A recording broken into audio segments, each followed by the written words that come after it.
Hey guys, Adam here. Hope you guys are having a good day. I didn't really do much other than go to physical therapy and came home. It's still hot out. It's probably 101 or 2 today, so it's really humid. So I'm just staying inside. Papa Texas gave me this idea to do a video on how to help a first responder if you ever need them. So first thing, one of the biggest things is remain calm in a situation. I know it's hard, but when you're talking to 911, try to remain calm so they can understand you. They're going to ask you questions. And try to be as specific as possible on what happened and where it happened. If it happened in the basement or your bathroom on the second floor, tell them where exactly it happened. And if they're bleeding, tell them where they're bleeding from, if it's a lot or a little. Just be as specific as possible. You don't need to be in the medical field to know if there's a lot of blood or there's not a lot of blood. And if you know the person and they're your family, tell 911 if they're on a blood thinner, because that could change a lot. They could bleed out a lot faster than me or you would. And try to clean up like clutter around the steps and around corners. It's so hard to get equipment in and out of houses when there's clutter on the steps especially. And that could help you. If your house ever catches on fire, all that clutter becomes an accelerant, which can intensify fires a lot faster and more heat, and it's going to limit the time that you're able to get out of the house, and it's going to hurt the firefighters with time trying to get in your house because they're going to have to get through all that stuff first.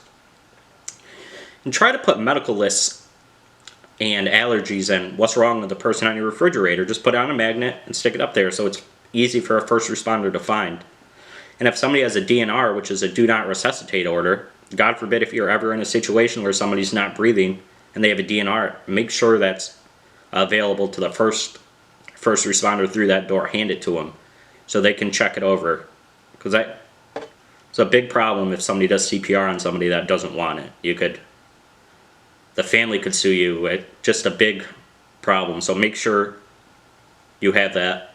And the person should have agreed with it way before that happened with their physician.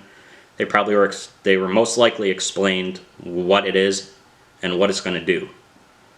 Another thing is make sure you check your smoke detectors. Make sure you try to check them every month. Just hit the button. It takes 5 minutes, and that could save your life during a fire event. And have an evacuation plan. Meet outside by the mailbox if you have little children, or even if you're an adult. Because if you wake up and your house is on fire, the last thing you're going to think about is, where should I meet? So already have that plan in your head and practice it with your family. If you have little kids, set the smoke detectors off and have them go outside and meet where you are supposed to meet. And I know every mother, father, grandparent, anybody is always going to get a child out of the house before yourself. I understand that. But if that time is that you can't, and they already know where to meet, and you run out of that house and they're already there, you're going to feel a lot better. And you're going to be able to tell that information to the fire department. Another thing is make sure you have house numbers. Some people don't have house numbers. I don't understand it. And sometimes if your neighbors or a couple people on the street don't have house numbers, and if the street is numbered weird, it's going to take a little more time to get to you. So make sure you have house numbers that are visible from the street. Make sure you shovel your sidewalks and salt it during the winter. So you could slip and fall yourself. We could slip and fall. It's hard to get a stretcher through snow, and especially carrying somebody down if they're bigger.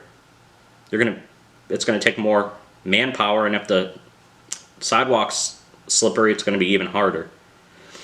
And another good thing is they offer CPR classes in every state ever so often. Make sure you take that. That could really help you out. It'll educate you more.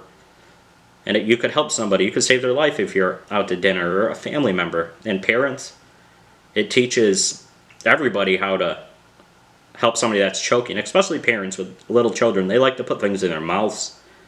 Even if you teach them not to, they're going to think it's candy or whatever. You could help them out quickly, and you could start the interventions then, because you already know what you're doing way before 911 gets to your house. So that's another thing to think about. Another thing is have a fire extinguisher in your kitchen. You could be the best cook in the world, but that one time something catches on fire, you could have it there, and you could put it out before it extends to something else in your house. And make sure if you use a fire extinguisher, there's an acronym. It's PASS. It's pull, aim, squeeze, sweep, which means you pull the pin, you aim the nozzle at the base of the fire. The base of the fire is the bottom of the fire.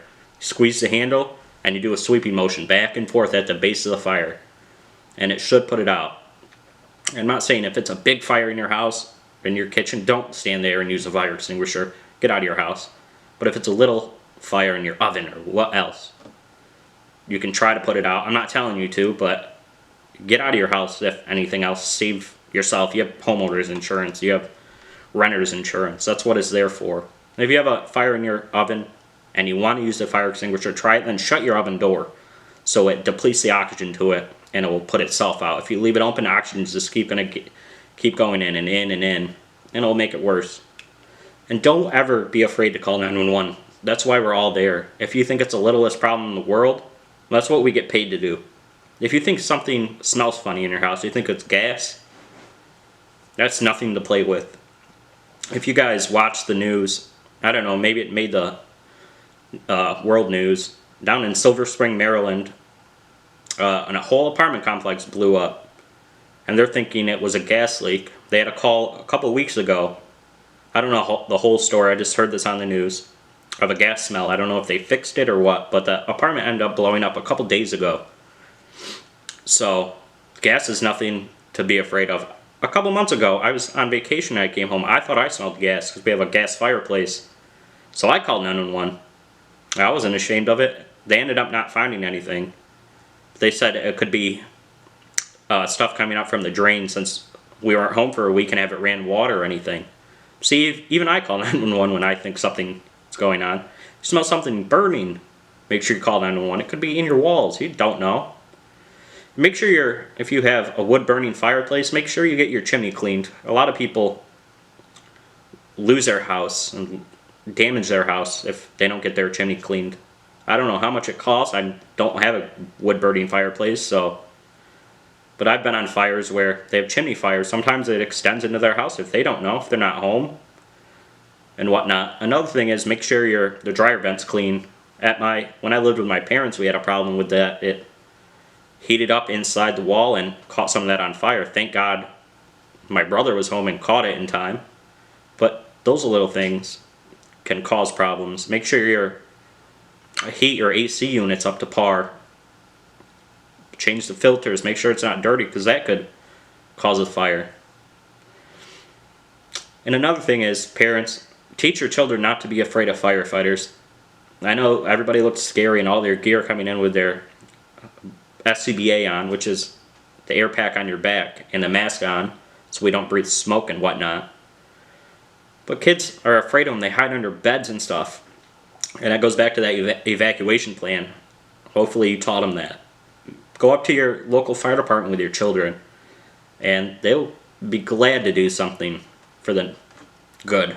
Nowadays, with all this stuff going on against police officers and firefighters, it's sad. They'll love to do something that brightens their day up. I'm sure it'll put a smile on their face. And nowadays it's just scary with everybody. They're starting to shoot at firemen now and EMTs and medics. It's just, this world is just going to hell. And hopefully each one of us can do something different and change the world, I would like to think. Oh, and another big thing, if you have dogs, you could have the nicest dog in the world, but in that instance you're hurt or sick, the dog's going to want to protect you, and we're strangers coming into your house. So make sure you lock them up in a back room, and if you can't, tell the 911 dispatcher that you have a dog and you cannot secure him. Because it's scary walking in somebody's house and the dog is showing their teeth and barking and lunging at you. I know they're not doing it to be mean, they're just trying to protect its owner. Like my dog would, or your dog would. So that's another big thing. Well, thank you guys for watching. Make sure you shake somebody's hand. Say hello to them. That could change their life. If you guys want more information on this, or want me to do a longer video with more information, just let me know. Hit that thumbs up button. Leave comments. Hit that subscribe button. And thank you guys very much for watching and listening to me talk. Thank you.